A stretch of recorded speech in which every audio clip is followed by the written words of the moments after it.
UAEची राजधानी अबुधाबीसह इराणनं महत्त्वाचं शहर असलेल्या दुबईला लक्ष्य केलं. व्यापाराचं मुख्य केंद्र असलेलं दुबई युद्धात खेचलं गेल्याने तिथे गोंधळ उडालाय. दुबईवरती इराणची वक्रदृष्टी कशासाठी असा प्रश्न आता विचारला जातोय. दुबई ग्लॅमर, बिझनेस आणि पर्यटनाचं मोठं केंद्र दुबई. युनायटेड अरब एमिरेट्स मधील सर्वात शक्तिशाली एमिरेट असलेलं दुबई.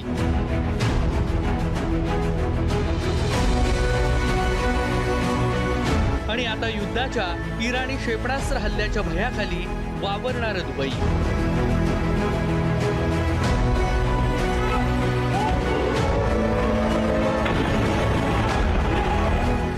आपल्या शेजारील राष्ट्रांमधील अमेरिकेचं तळ निशाणा करणाऱ्या इराणनं UAEला देखील लक्ष्य केलं.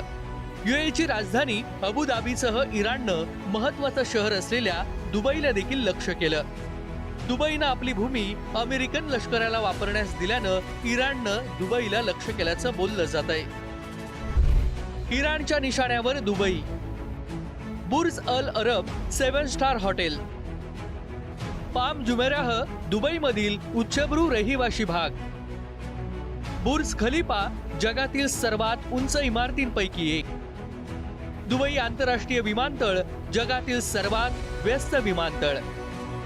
अल मक्तूम आंतरराष्ट्रीय विमानतळ दुबईमधील कार्गो वाहतुकीचं विमानतळ. या प्रमुख ठिकाणांवर इराणनं हल्ले केलेत. UAE मधील व्यापाराचं मुख्य केंद्र असलेलं दुबई युद्धात खेचलं गेल्यानं तिथे गोंधळ उडालाय. दुबई विमानतळ सध्या बंद आहे, त्यामुळे अनेक पर्यटक, व्यापारी दुबईत अडकून पडलेत. हजारो भारतीयांचाही यामध्ये समावेश आहे.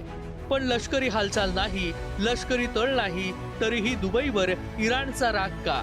दुबई हे आंतरराष्ट्रीय आर्थिक केंद्र आहे आणि या आंतरराष्ट्रीय आर्थिक केंद्राला जर अशा पद्धतीने हल्ले होत असतील तर इन्व्हेस्टर जे आहेत यापुढे त्या ठिकाणी इन्व्हेस्ट करणार नाही किंवा पुढची 10 वर्ष त्याचा लॉंग टर्म त्या ठिकाणी इम्पॅक्ट आपल्याला पाहावयास मिळेल.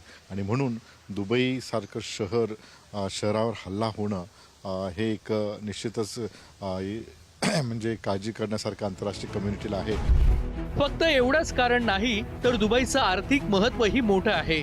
त्यामुळे एक प्रकारे आंतरराष्ट्रीय समुदायाला आव्हान देण्याचं, त्यांची प्रतिक्रिया मिळवण्याचा हा प्रयत्न दिसतोय. दुबईवर इराणची वक्रदृष्टी का? UAE मधील 7 एमिरेट्स पैकी दुबई हे महत्त्वाचं एमिरेट. UAEच्या एकूण अर्थव्यवस्थेत दुबईचा वाटा 60% अधिक. जगभरातील पर्यटकांची दुबईला पसंती. गेल्या वर्षी तब्बल 2 कोटी पर्यटक दुबईत, त्यातले 40 लाखांवर भारतीय. पाश्चात्य जग, विशेषतः अमेरिकेशी दुबईचे चांगले संबंध. इस्रायल सोबत अब्राहम करारानंतर दुबईचे संबंध वेगानं सुधारतायत. अनेक वर्षातल्या तणावानंतरही दुबई इस्रायल संबंध टिकून. दुबईमध्ये अनेक मोठे व्यापार, मोठे विमानतळ असल्यानं जगाची वेगच नर्व. दुबईवर हल्ला केल्यास जगभरातून युद्धाकडे लक्ष वेधणार. अमेरिकेला शह देण्यासाठी दुबई इराणकडून लक्ष. पाकिस्तानमध्ये अमेरिकन दूतावासामध्ये ज्या पद्धतीने त्या ठिकाणी हल्ला करण्यात आला किंवा असे ज्या ठिकाणी अमेरिकन नागरिक असतील त्या अमेरिकन नागरिकांच्या संदर्भामध्ये इराण त्या ठिकाणी हल्ले करेल आणि जेणेकरून त्या अमेरिकेचा सपोर्ट म्हणजे सामान्य नागरिकांचा सपोर्ट इराणला कसा मिळेल याचाही त्या प्रयत्न इराण करण्याचा प्रयत्न करेल. दुबईमध्ये सध्या हजारो भारतीय अडकलेत. यामध्ये PV सिंधू, कन्नड नेते SL भौजेगौडा, अभिनेत्री ईशा गुप्ता, सोनल चव्हाण असे काही प्रसिद्ध व्यक्तीही यामध्ये अडकलेत. जालन्याचे काँग्रेसचे खासदार कल्याण काळे हे देखील दुबईत असल्याचं त्यांच्या कुटुंबियांनी सांगितलंय. संपूर्ण जेवढे साधारणतः पश्चिम आशियामध्ये 150 जवळपास एअरपोर्ट आहेत आणि संपूर्ण जी आहे ती स्ट्रीप जर बंद केली तर तुम्हाला याचे आर्थिक परिणाम अतिशय बिकट होतील. संपूर्ण जग, विशेषतः म्हणजे अमेरिकेला जाणारे भारताकडून किंवा दक्षिण आशियाई देशांकडून अमेरिकेला प्रवास करताना पहिला हॉल्ट त्या ठिकाणी दुबई घेतात किंवा मग फ्रँकफर्टला घेतात त्या ठिकाणी आणि मग पुढे प्रवास करतात.